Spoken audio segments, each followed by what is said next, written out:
Singapore থেকে silicon valley, London শহরে ইংল্যান্ডের রানের চেয়েও বেশি সম্পদ, 15টি আকাশচুম্বী অট্টালিকা, যা রাশিয়ার সেন্ট পিটার্সবার্গ এয়ারপোর্টের মালিক। মধ্যপ্রাচ্যের ছোট্ট এই দেশ কাতার। মধ্যপ্রাচ্যের অন্য দেশগুলোর মতো কাতারেরও ধনী হওয়ার অন্যতম প্রধান কারণ হচ্ছে প্রাকৃতিক সম্পদ। কাতার শীর্ষ ধনী হওয়ার পেছনে সবচেয়ে বড় অবদান রেখেছেন সাবেক আমির হামাদ বিন খলিফা আল থানি। তিনি 1995 সালে তার পিতার বিরুদ্ধে বিদ্রোহ করে কাতারের রাজ ক্ষমতা ছিনিয়ে নেন। হামাদ বিন খলিফার মূল লক্ষ্য ছিল কাতারের প্রাকৃতিক গ্যাসের মজুদকে কাজে লাগানো। সড়ক ক্ষমতায় এসে প্রাকৃতিক গ্যাস পরিবহনের নতুন পদ্ধতি আবিষ্কারের উপর বিনিয়োগ করা শুরু করেন তিনি, যে পদ্ধতির নাম লিকুইড ফ্যাকশন বা তরলীকরণ, যার ফলে গ্যাস পরিবহনের জন্য আর পাইপের প্রয়োজন হবে না। তরল প্রাকৃতিক গ্যাস সহজেই জাহাজের মাধ্যমে রপ্তানি করা যাবে, যেমনটা করা হয় তেলের ক্ষেত্রে। তবে সমস্যা হলো, গ্যাস তরল করতে হলে একে কমপক্ষে -161 ডিগ্রি সেলসিয়াস তাপমাত্রায় রাখতে হবে। কাতারের মতো উষ্ণ এলাকায় যা ধরে রাখা ছিল একেবারেই অসম্ভব। তাই এই প্রযুক্তিকে আরো সহজলভ্য করা ছাড়া উপায় ছিল না তাদের। ফলশ্রুতিতে কাতার কর্তৃপক্ষ গ্যাস তরলীকরণ প্রযুক্তিতে প্রচুর বিনিয়োগ করা শুরু করে, যার ফলাফল তারা হাতে হাতেই পায়। সেই বিনিয়োগের কারণে কাতার বিশ্বের সর্ববৃহৎ লিকুইফাইড ন্যাচারাল গ্যাস বা এলএনজি রপ্তানিকারক দেশে পরিণত হয়। বিশ্বের অন্যান্য যে কোনো দেশ 1 টন এলএনজি উৎপাদন করতে যা খরচ করে, কাতার সেই পরিমাণ খরচ করে 4 টন জ্বালানি উৎপাদন করে। সস্তায় বিপুল পরিমাণ তরল গ্যাস বা এলএনজি রপ্তানি করেই কাতার বিশ্বের সবচেয়ে ধনী দেশের খেতাব অর্জন করে। খনিজ তেল এবং প্রাকৃতিক গ্যাসের মজুদ ফুরিয়ে গেলে কাতারের অর্থনীতি যাতে ভেঙে না পড়ে, সেজন্য হামাদ বিন খলিফা আরও একটি যুগান্তকারী পদক্ষেপ নেন। তিনি 2005 সালে কাতারের অর্থনীতিকে বহুমুখী করার লক্ষ্যে কাতার ইনভেস্টমেন্ট অথরিটি নামে একটি প্রতিষ্ঠান গড়ে তোলেন। প্রতিষ্ঠানটি বিশ্বের 40টিরও বেশি দেশে প্রায় $400 বিলিয়ন বিনিয়োগ করেছে।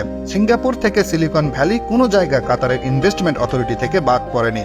লন্ডন শহরের শীর্ষ 15টি আকাশচুম্বী অট্টালিকার 34% কাতারের মালিকানাধীন, অথচ যুক্তরাজ্যের কোম্পানিগুলোর সম্মিলিত মালিকানা রয়েছে মাত্র 21%। এখানেই শেষ নয়, ব্রিটিশ এয়ারওয়েজ এবং লন্ডনের হিথরো বিমানবন্দরের 20% মালিকানা কাতার ইনভেস্টমেন্ট অথরিটির। তারা সেন্ট পিটার্সবার্গ এয়ারপোর্টেরও 25% মালিক। 2016 সালে মার্কিন যুক্তরাষ্ট্রের 4র্থ সর্বোচ্চ অফিস ইনভেস্টর হয়েছে কাতার।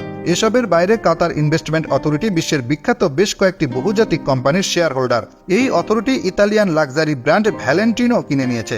এরপর 2011 সালে তারা কিনে নেন ফ্রান্সের বিখ্যাত football club Paris Saint Germain. এছাড়া হামাদ বিন আল থানি ক্ষমতায় আসার পর বুঝতে পারেন, ক্ষমতায় টিকে থাকতে হলে আন্তর্জাতিক অঙ্গনে প্রভাব বিস্তার করতে হবে এবং কাতারকে নিজের পরিচয় তুলে ধরতে হবে। তা না হলে এক সময়ের নিয়ন্ত্রক সৌদি আরবের সাথে কোনো বিরোধ হলে কাতারের স্বাধীনতা হুমকির মুখে পড়বে।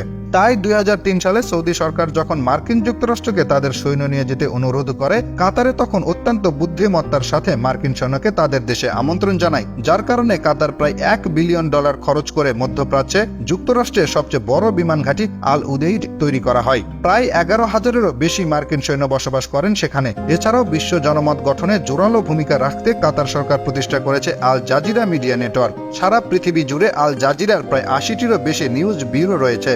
বিবিসির পরে এটি বিশ্বের দ্বিতীয় বৃহৎ টেলিভিশন নেটওয়ার্ক। কাতারের আন্তর্জাতিক প্রভাব প্রতিবেশী দুই দেশ সৌদি আরব আর আরব আমিরাতের মাথা ব্যথার কারণ হয়ে দাঁড়ালে 2017 সালের জুন মাসে মিশর এবং বাহরাইনকে সাথে নিয়ে সৌদি আরবের নেতৃত্বে কাতারের বিরুদ্ধে অবরোধ ঘোষণা করা হয়। মূল উদ্দেশ্য ছিল ক্ষুদ্র এই দেশটির বৈশ্বিক প্রভাব কমানো, যদিও তাতে কাতারের তেমন কোনো ক্ষতি হয়নি, বরং কাতারের অর্থনীতি এগিয়ে গেছে অপ্রতিরোধ্য গতিতে। সেই সাথে কাতারের রাজ পরিবারে তাদের ভবিষ্যৎ সুরক্ষিত করতে বিভিন্ন ক্ষেত্রে বিনিয়োগ বাড়িয়ে চলেছে।